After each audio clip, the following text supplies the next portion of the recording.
എൻ്റെ ഒരുപാട് നാളത്തെ ഒരു ആഗ്രഹമായിരുന്നു ഈ ഇവിടെ നിന്ന് കാണണമെന്ന്. ഒരു പ്രാവശ്യം ബാംഗ്ലൂരിലൂടെ പോയപ്പോൾ അവിടെ റോഡിലിങ്ങനെ ഒരു റാലി പോയിരുന്നു. പക്ഷെ അന്ന് അവിടെ ട്രാഫിക് കാരണം കാണാൻ പറ്റിയില്ല ശരിക്കും. അപ്പം എൻ്റെ മോനെ ഹസ്ബൻഡിൻ്റെ ഒക്കെ ഒരു ആഗ്രഹമായിരുന്നു ഇത്. അപ്പം ഞങ്ങളത് പ്രാവശ്യം ഇവിടെ വന്നപ്പോൾ എന്തായാലും ഇത് കണ്ടിട്ട് പോകാമെന്ന് വിചാരിച്ചു.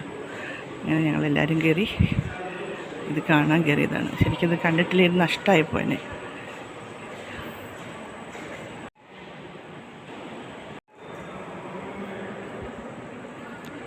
1991 കോണ്ടസ ക്ലാസിക്.